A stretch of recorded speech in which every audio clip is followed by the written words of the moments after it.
I welcome you all in educative आर्केरियस। आज के लेक्चर में हम डिस्कस करेंगे न्यूक्लिक एसिड्स के बारे में। तो स्टार्ट करते हैं आज का हमारा lecture, that is about nucleic acid. तो सबसे पहले हम बात करते हैं what are nucleic acids. Nucleic acid आपके पास होते क्या है। तो nucleic acid are simply those polymers that are found inside the nucleus and they have the acidic nature. That's why these are called as the nucleic acid. First of all, we will discuss about the discovery of nucleic acid कि जो हमारे पास nucleic acids हैं उसकी discovery आपके पास किसने की। तो हमारे पास एक साइंटिस्ट थे जिनका नाम था फ्रेडरिक मिक्सचर। फ्रेडरिक मिक्सचर ने सबसे पहले जो न्यूक्लिक एसिड हैं उनको फर्स्ट सेल के न्यूक्लियस के अंदर डिस्कवर किया था और इन्होंने इसका नाम रखा था आपके पास सिंपली न्यूक्लिन। तो जो न्यूक्लिन वर्ड है that was given by Friedrich Miescher. उसके बाद हमारे पास एक साइंटिस्ट आए जिनका नाम था अल्टमैन। अल्टमैन नाम के साइंटिस्ट ने न्यूक्लिन को न्यूक्लिक एसिड बोला। न्यूक्लिन को इन्होंने एक नाम दिया that is called as the nucleic acid, जिसको आज भी हम क्या बोलते हैं, न्यूक्लिक एसिड बोलते हैं। उसके बाद हम बात करते हैं कि जो न्यूक्लिक एसिड हैं these are basically of two types. ये दो टाइप के होते हैं, एक को बोला जाता है DNA and the second one is called as the RNA. अगर हम बात करें डीएनए की तो डीएनए को बोला जाता है deoxyribose nucleic acid. Deoxyribose nucleic acid. इसको डीऑक्सीराइबोज न्यूक्लिक एसिड इसलिए बोला जाता है क्योंकि इस न्यूक्लिक एसिड में जो शुगर प्रेजेंट होती है वो डीऑक्सीराइबोज शुगर होती है। अगर हम बात करें आरएनए की तो आरएनए को बोला जाता है राइबोज न्यूक्लिक एसिड। इसको राइबोज न्यूक्लिक एसिड इसलिए बोला जाता है क्योंकि इसमें जो शुगर प्रेजेंट है that sugar is the ribose sugar. इनको न्यूक्लिक एसिड इसलिए बोला जाता है क्योंकि ये न्यूक्लियस में पाए जाते हैं। These are found in the nucleus, that's why these are called as the nucleic acid. और इनका नेचर एसिडिक है इसलिए इनको एसिड बोला जाता है। और इनका एसिडिक नेचर इसलिए है क्योंकि इनके पास फॉस्फेट ग्रुप प्रेजेंट होता है। अब हम बात करते हैं कि जो हमारे पास न्यूक्लिक एसिड हैं जो डीएनए एंड आरएनए हैं दीज आर मैक्रोमोलिक्यूल्स। ये मैक्रोमोलिक्यूल्स होते हैं। मैक्रोमोलिक्यूल्स का मीनिंग क्या है कि ये आपके पास काफी बड़े बड़े मोलिक्यूल्स हैं। ये सिंपली आपके पास क्या है, पॉलीमर्स हैं। पॉलीमर्स मीन्स जो आपके पास छोटी छोटी मोनोमर यूनिट से मिलकर बनी होती हैं। अगर हम इनकी मोनोमर यूनिट की बात करते हैं तो इनकी मोनोमर यूनिट को बोला जाता है आपके पास न्यूक्लियोटाइड। तो न्यूक्लियोटाइड इनकी मोनोमर यूनिट हो जाएगी। एग्जाम्पल आपको बताया गया है कि जो डीएनए एंड आरएनए हैं these are the nucleic acid. अब हम बात करते हैं कि जो इनकी मोनोमर यूनिट है, जो हमारे पास डीएनए एंड आरएनए है, जो इनकी मोनोमर यूनिट है जिसको बोला जाता है न्यूक्लियोटाइड। ये न्यूक्लियोटाइड हमारे पास किन किन चीजों से मिलकर बने हैं। तो न्यूक्लियोटाइड हमारे पास तीन सबस्टिट्यूएंट से मिलकर बना है। सबसे पहला सबस्टिट्यूएंट इसके अंदर हो जाएगा नाइट्रोजनस बेस। यहाँ पे आपके पास प्रेजेंट होगा नाइट्रोजनस बेस, जिसमें आपके पास दो आ जाएंगे। एक को बोला जाता है प्यूरिन, एक को बोला जाता है हमारे पास पिरिमिडिन। फिर हमारे पास आ जाएगी पेंटोज शुगर। पेंटोज शुगर को पेंटोज इसलिए बोला जाता है क्योंकि इसके पास 5 कार्बन एटम प्रेजेंट होंगे। It consist of 5 carbon atom. इसके अलावा इसके पास एक फॉस्फेट ग्रुप भी प्रेजेंट होता है। तो कहने का मीनिंग आपके पास ये है कि जो हमारे पास मोनोमर यूनिट है जिसको न्यूक्लियोटाइड बोला गया, इसके पास तीन कॉन्स्टिट्यूएंट प्रेजेंट है। एक को नाइट्रोजनस बेस बोला जाएगा, एक को पेंटोज शुगर बोला जाएगा, एक को फॉस्फेट ग्रुप बोला जाएगा। अब दूसरा जो हमारे पास मोनोमर यूनिट है उसको बोला जाता है न्यूक्लियोसाइड। एक हमारे पास न्यूक्लियोटाइड होता है, एक न्यूक्लियोसाइड होता है। तो अब हम बात करते हैं न्यूक्लियोसाइड की। जो न्यूक्लियोसाइड हमारे पास होगा, इसमें दो कॉन्स्टिट्यूएंट प्रेजेंट होंगे। एक को बोला जाता है आपके पास नाइट्रोजनस बेस, दूसरे को बोला जाता है हमारे पास sugar, that is pentose sugar. Pentose sugar मैंने आपको बताया था, ये दो हो सकती हैं। एक हमारे पास डिऑक्सीराइबोज हो सकती है, एक हमारे पास राइबोज शुगर हो सकती है, एक हमारे पास हो जाएगा राइबोज शुगर। अब हम बात करते हैं कि जो सबसे पहला कॉन्स्टिट्यूएंट हमारे पास है, जिसको नाइट्रोजनस बेस बोला जाता है। ये नाइट्रोजनस बेस हमारे पास एक हेट्रोसाइक्लिक रिंग से मिलके बना होता है। और ये हेट्रोसाइक्लिक रिंग आपके पास 6 मेंबर्ड भी हो सकती है, ये 6 मेंबर्स वाली भी हो सकती है, और ये आपके पास 9 मेंबर्स वाली भी हो सकती है। ये हमने याद रखना है कि अगर हमारे पास ये रिंग, जो हमारे पास नाइट्रोजनस बेस की 6 मेंबर रिंग है, इसको बोला जाता है आपके पास पिरिमिडिन रिंग। ये आपके पास पिरिमिडिन होगा, या ये जो आपके पास नाइट्रोजनस बेस है, इसको पिरिमिडिन बोला जाएगा। और जो हमारे पास 9 मेंबर्ड वाली है, इस रिंग को बोला जाता है आपके पास प्यूरिन रिंग। ये आपके पास प्यूरिन रिंग होगी। इसमें बेसिकली हमारे पास दो रिंग पाई जाती है। एक रिंग को बोला जाता है पिरिमिडिन रिंग, और दूसरी को बोला जाता है आपके पास इमिडाजोल रिंग। तो आपको जो ये रिंग यहाँ पे दिखाई गई है, जो आपके पास 6 मेंबर्ड रिंग है, इस पे नेमिंग भी आपके पास की गई है। जैसे हमारे पास ये फर्स्ट है, ये सेकंड है, ये आपके पास सेकंड है, ये थर्ड है, हमारे पास ये फोर्थ है, ये फिफ्थ है, ये सिक्स्थ है। इस पिरिमिडिन रिंग, ये हमारे पास पिरिमिडिन रिंग हो जाएगी। वो आपसे क्वेश्चन पूछा जा सकता है कि पिरिमिडिन रिंग में कितने मेंबर्स होते हैं, तो ये 6 मेंबर्ड रिंग है, दैट इज 6 मेंबर्ड। ये हमारे पास हो जाएगी 6 मेंबर्ड। और इस रिंग का नाम आपके पास क्या है, that ring is called as the pyrimidine ring. इसको बोला जाता है हमारे पास पिरिमिडिन रिंग। तो पिरिमिडिन रिंग में आपके पास टोटल 6 मेंबर्स हैं। 6 मेंबर में से यहाँ पे 4 आपके पास कार्बन होंगे, और यहाँ पे 2 नाइट्रोजन हो जाएंगे। काफी बार आपसे पूछा जाता है कि नाइट्रोजन की पोजीशन क्या होगी। तो इन pyrimidine ring the nitrogen is present at number 1 and number 3। ये आपके पास हो जाएगी pyrimidine ring। अगर हम बात करें कि हमारे पास टोटल pyrimidine कितने हैं, हमारे पास pyrimidine टोटल कितने होंगे, तो pyrimidine हमारे पास टोटल 3 होते हैं। 3 pyrimidine हमारे पास होते हैं।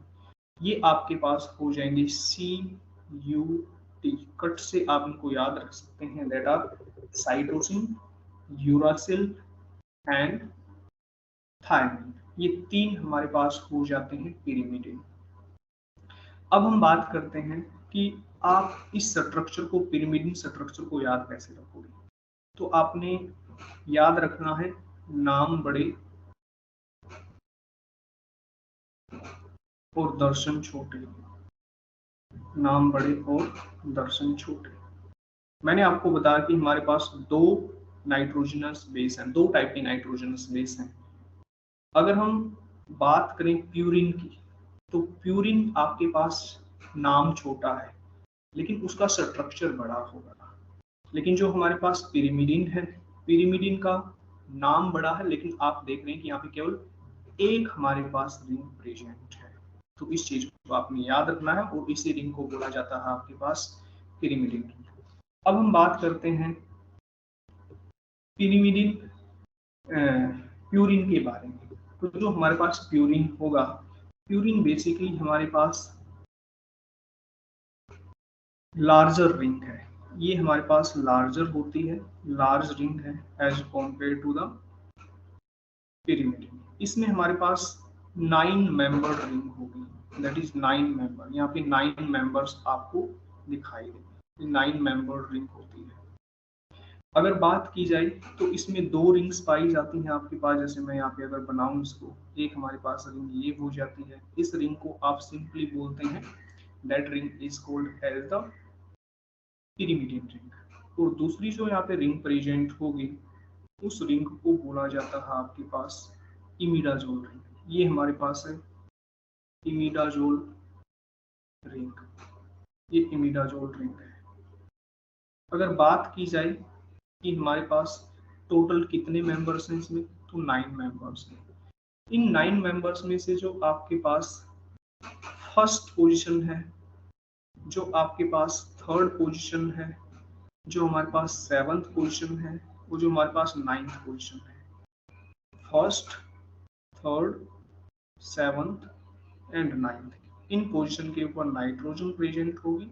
बाकी जो हमारे पास 5 पोजीशन बची वहां पे कार्बन प्रेजेंट होगा। अब यहाँ पे आपको कुछ स्ट्रक्चर दिखाए गए हैं जो हमारे पास डिफरेंट नाइट्रोजनस बेस हैं। ये वाले जो नाइट्रोजनस बेस हैं ये पिरिमिडिन है।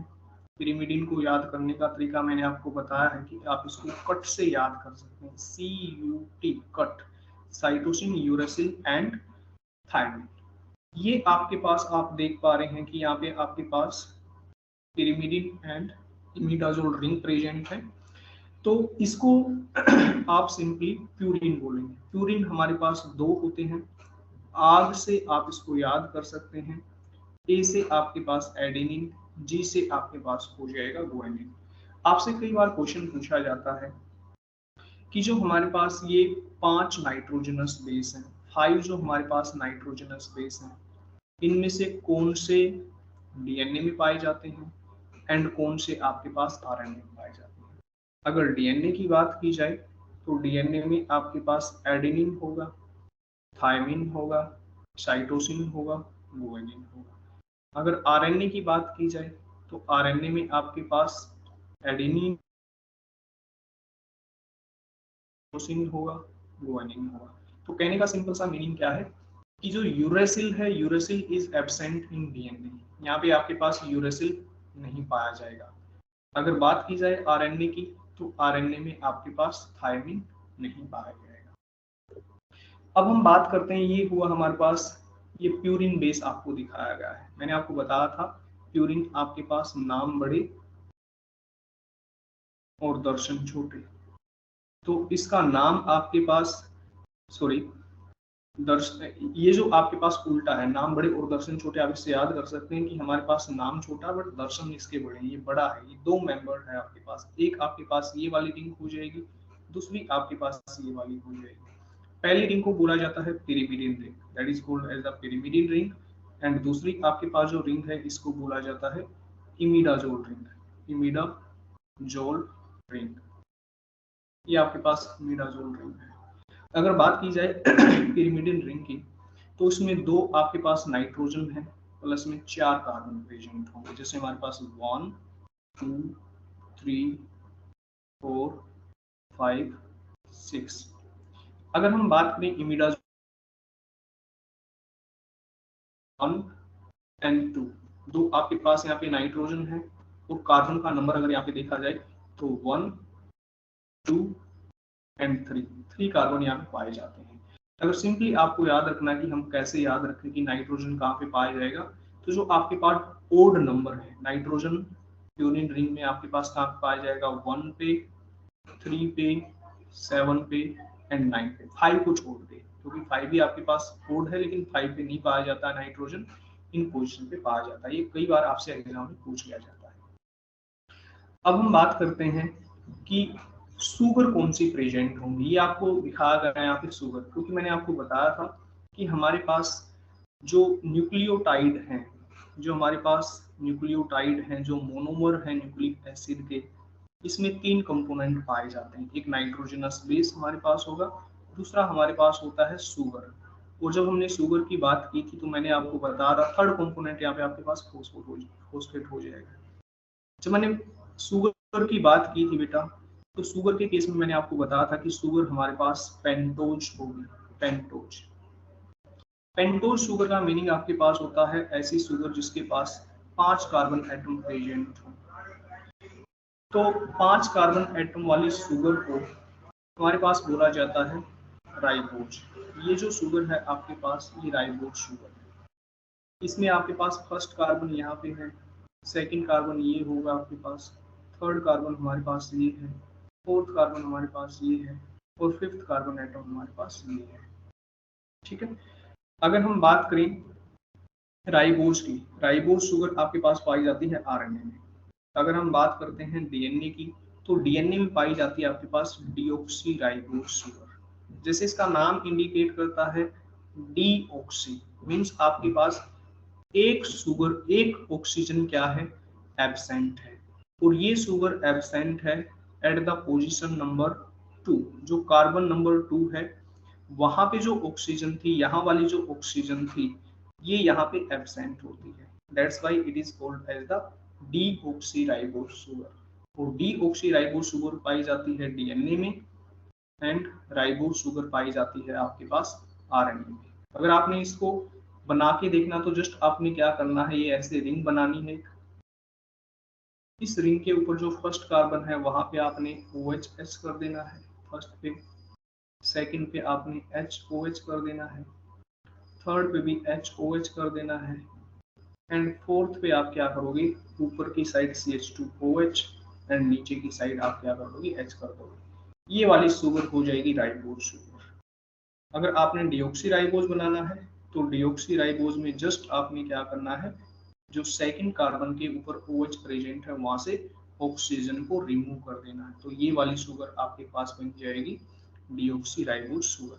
अब हम बात करते हैं लास्ट जो हमारे पास कंपोनेंट बचा, जिसको बोला जाता है आपके पास फॉस्फेट। तो ये वाला जो ग्रुप आपके पास है यहाँ पे जो अटैच है, बेसिकली हमारे पास ऑर्थोफॉस्फोरिक एसिड होता है या H3PO4। ठीक है, ये एसिडिक ग्रुप है हमारे पास। तो आपको अगर ये पता हो कि जो डीएनए होता है, डीएनए के ऊपर नेगेटिव चार्ज होता है, नेगेटिव चार्ज, तो आप यहाँ पे देख पा रहे हैं कि जो ये वाला आपके पास ऑक्सीजन है यहाँ पे नेगेटिव चार्ज है। तो due to the presence of phosphate group the DNA have negative charge. और आप लिखते हैं DNA is deoxyribose nucleic acid. ये एसिड क्यों है, due to the presence of phosphate group. ये आपको यहाँ पे एक न्यूक्लियोटाइड दिखाया गया है, एक सिंगल न्यूक्लियोटाइड दिखाया गया है, और ये न्यूक्लियोटाइड आपके पास मोनोमर यूनिट है किस चीज की, polymer unit, that is called as the nucleic acid for the DNA. एक बात आप हमेशा याद रखेंगे कि जो हमारे पास शुगर है, ये वाली शुगर है हमारे पास pentose sugar, ribose sugar. Ribose sugar का फर्स्ट कार्बन बॉन्ड बनाता है प्यूरिन की नाइट्रोजन नंबर 9 के साथ या 7 के साथ, प्यूरिन की नाइट्रोजन नंबर 7 या 9 के साथ एंड पिरिमिडिन की नाइट्रोजन नंबर 1 के साथ। और जो ये बॉन्ड यहाँ पे प्रेजेंट होगा, इस बॉन्ड को बोला जाता है glycosidic bond, that is the glycosidic bond. And जो आपके पास शुगर का फिफ्थ कार्बन है वो बॉन्ड बनाता है फॉस्फेट के साथ, वो बॉन्ड बनाएगा फॉस्फेट के साथ, और इस बॉन्ड को बोला जाता है आपके पास phosphoester bond. That bond is called as the phosphoester bond, इसको फॉस्फोएस्टर बॉन्ड बोला जाता है। तो ये था हमारे पास न्यूक्लिक एसिड्स के बारे में, और हमने यहाँ पे बेसिकली बात की है न्यूक्लियोटाइड के बारे में एंड न्यूक्लियोसाइड के बारे में, और उनके जो कॉन्स्टिट्यूएंट आपके पास मॉलिक्यूल्स हैं उनके बारे में। तो आज के लेक्चर में इतना ही, बाकी हम नेक्स्ट लेक्चर में डिस्कस करेंगे। Thank you and have a nice day.